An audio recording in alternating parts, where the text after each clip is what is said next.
What's up, Tangerinis? We spent 2 years living in the Mexican Caribbean, and today we're going to be telling you why we would never live there again. This is something we're trying out. It's a 10-minute Tangerine Tuesday segment. So shorter videos than we normally put out on Saturday. That's what we've been doing, posting a video every Saturday for all of 2020. If you want to see more videos about living and traveling in Mexico, please subscribe to our channel. Now let's get into it. A little bit of background. So we did live in the Riviera Maya, or the Mexican Caribbean, for 2 years in a small beach town called Puerto Morelos. That's between Cancun and Playa del Carmen.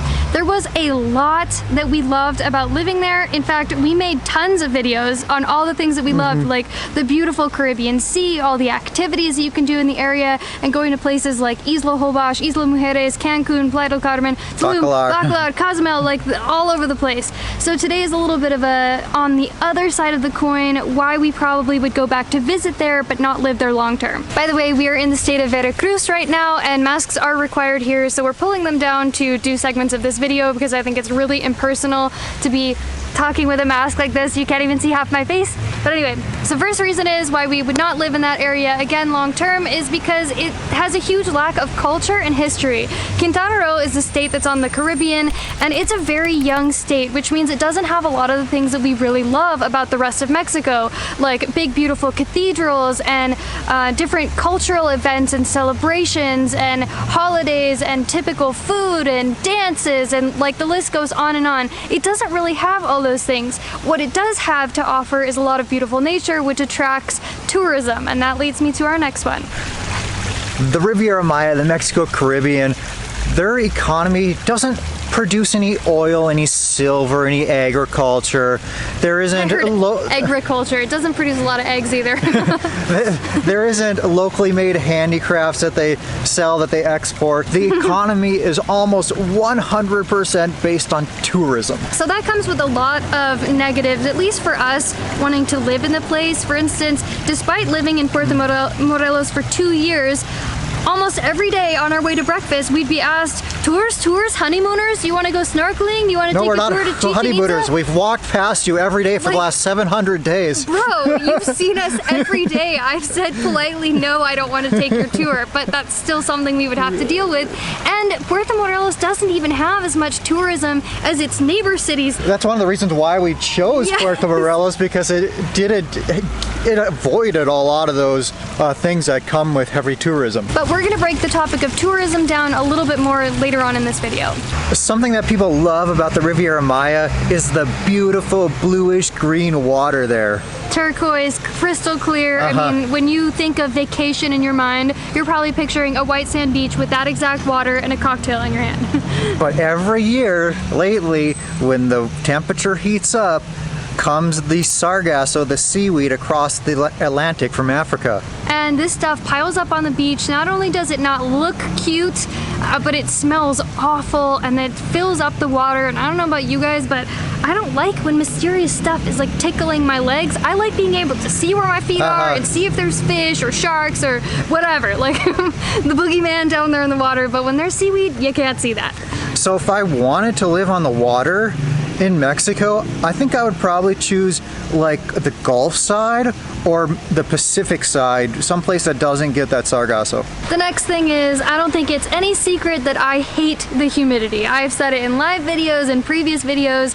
I was born and raised in Phoenix, Arizona. It's like the driest place on the planet, and after living in Puerto Morelos for 2 years and traveling that area, I realized I hate the humidity. But as it turns out, we're here in the state of Veracruz, and it's 80% humidity right now. I love this weather, so it turns out the only thing I really hate is when you heat it up. Yeah, but it does, especially all throughout the summer in that area. It is absolutely miserable feeling. It's sticky and gross, and the UV index is higher, so not only are you like feeling thick, but then you also get sunburnt super easily. But even though it's super hot and humid in the summer, if you're oceanfront, that makes all the difference in the world, having that ocean breeze coming to you all day.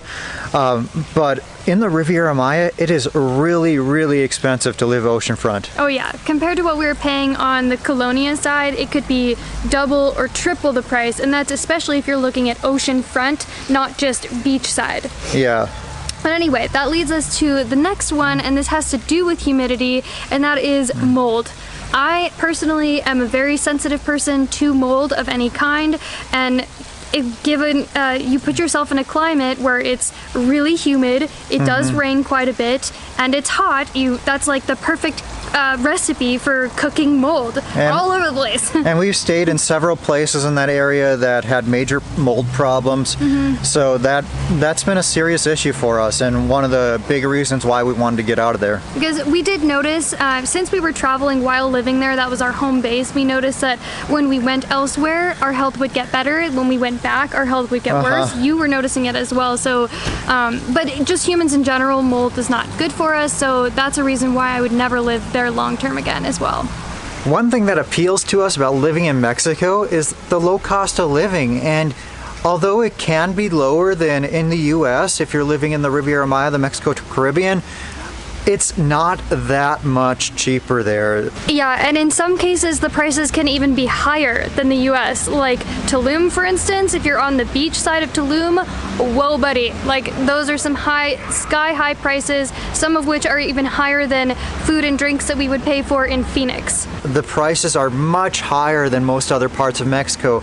Like, we just had breakfast this morning. Granted, it was one of the cheapest breakfasts we've had in all of Mexico, but it included our plate of our choosing, plus sweetbread, plus coffee and fruit, all for 35 pesos, less than $2. So we really missed these prices of non-touristy Mexico. Maddie, why don't you tell me how much you love mosquitoes?